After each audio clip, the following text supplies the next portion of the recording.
भारत के समाज में कई समुदाय हैं, लेकिन एक ऐसा समुदाय भी है जिसे एक बहुत ही खास, एक बहुत ही अनोखा टाइटल मिला है। एक ऐसा सम्मान जो उनके ज्ञान और उनकी गहरी विरासत को दिखाता है। जी हाँ, गुरुओं का गुरु। ये टाइटल ही अपने आप में इतना शक्तिशाली है कि इसके पीछे एक असाधारण समुदाय की पूरी कहानी छिपी है। और आज हम इसी कहानी को समझने की कोशिश करेंगे। तो सवाल यही उठता है कि आखिर ये कौन है? कौन है ये समुदाय जिसे इतना बड़ा सम्मान मिला? चलिए साथ मिलकर गरुड़ा समुदाय के इतिहास और उनकी विरासत की परतों को खोलते हैं। इस कहानी की जड़ें हमें मध्यकालीन भारत में ले जाती हैं। सोचिए, एक ऐसा दौर जब समाज में भेदभाव बहुत ज्यादा था। उस समय गरुड़ा समुदाय ने आगे आकर उन समुदायों के लिए आध्यात्मिक मार्गदर्शक की भूमिका निभाई जिन्हें समाज ने पीछे छोड़ दिया था। अच्छा, सबसे पहले इस नाम को ही समझते हैं। गरुड़ा। माना जाता है कि ये शब्द सीधे सीधे संस्कृत के शब्द गुरु से आया है। मतलब उनके नाम में ही उनका काम छिपा है, समाज को रास्ता दिखाना, उन्हें सिखाना और उन्हें जोड़कर रखना। उन्होंने उन लोगों की सेवा की जिनके लिए मुख्यधारा के पुजारियों ने शायद अपने दरवाजे बंद कर लिए थे। वर्णकर हों, चमार हों या गुजरात और राजस्थान के दूसरे दलित समुदाय, इन सभी के लिए गरुड़ा ही वो गुरु थे जो जीवन के हर उतार चढ़ाव में उनका मार्गदर्शन करते थे। लेकिन बात सिर्फ पूजा पाठ तक ही सीमित नहीं थी, बिल्कुल नहीं। वो अपने समय के बुद्धिजीवी थे, इंटेलेक्चुअल्स थे। एक ऐसे युग में जब पढ़ना लिखना कुछ ही लोगों को आता था, ये लोग ज्ञान के प्रकाश स्तंभ की तरह थे। उनकी विशेषज्ञता भी कमाल की थी। किसी की जन्म कुंडली बनानी हो, शादी ब्याह के लिए शुभ मुहूर्त निकालना हो या फिर पोथी पुराण का पाठ करना हो, इन सब कामों में वो माहिर थे। ये हुनर उन्हें उन समुदायों के लिए बहुत जरूरी बना देते थे जिनकी वो सेवा करते थे।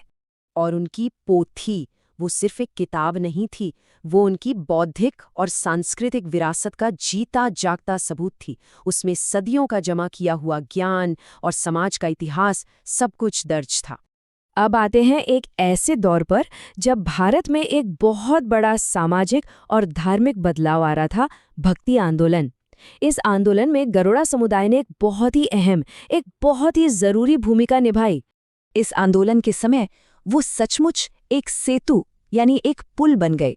उन्होंने भजन और सत्संग के जरिए सामाजिक एकता और बराबरी का संदेश फैलाया। उन्होंने ज्ञान को उन लोगों तक पहुंचाया जिन्हें सदियों से इससे दूर रखा गया था। फिर आया भारत की आज़ादी का दौर, और यहाँ एक बहुत बड़ा मोड़ आया। गरुड़ा समुदाय के पास साक्षरता की एक मजबूत विरासत तो थी ही, उन्होंने इसका फायदा उठाया और मॉडर्न एजुकेशन को अपनाया। और यहीं से शुरू हुई एक नई कलम और कागज की क्रांति। ये टाइमलाइन उनके शानदार सफर को दिखाती है। मध्यकाल में वो पोथी के संरक्षक थे। 1947 के बाद वो सबसे पहले मॉडर्न एजुकेशन अपनाने वालों में से थे। और आज 21वीं सदी में वो सरकार, कानून और शिक्षा के क्षेत्र में लीडर्स हैं।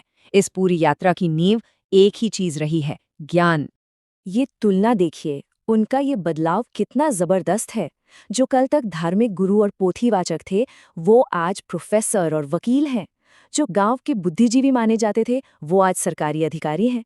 ये ज्ञान की शक्ति का इससे बड़ा सबूत और क्या हो सकता है? तो आज ये समुदाय कहाँ है? वो अपनी इस अनोखी पहचान को कैसे बनाए हुए हैं?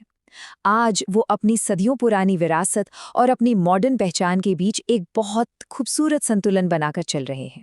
और कमाल की बात तो ये है कि आज के डिजिटल दौर में वो अपनी पोथी के परंपराओं को डिजिटल तरीके से सहेज रहे हैं, ताकि आने वाली पीढ़ियां भी अपनी इस कीमती विरासत से जुड़ी रहे। क्योंकि उनका मूल मंत्र हमेशा से एक ही रहा है, एक ऐसी बात जिसने सदियों से उनके सफर को दिशा दी है। ज्ञान ही शक्ति है। यही उनकी सबसे बड़ी ताकत थी और आज भी है। आखिर में गरुड़ा समुदाय का इतिहास हमें एक बहुत गहरा सबक सिखाता है। ये बताता है कि किसी भी महान समाज की असली नींव ज्ञान और संस्कृति ही होती है। उन्होंने सचमुच में अंधेरे में ज्ञान का एक दिया जलाया था।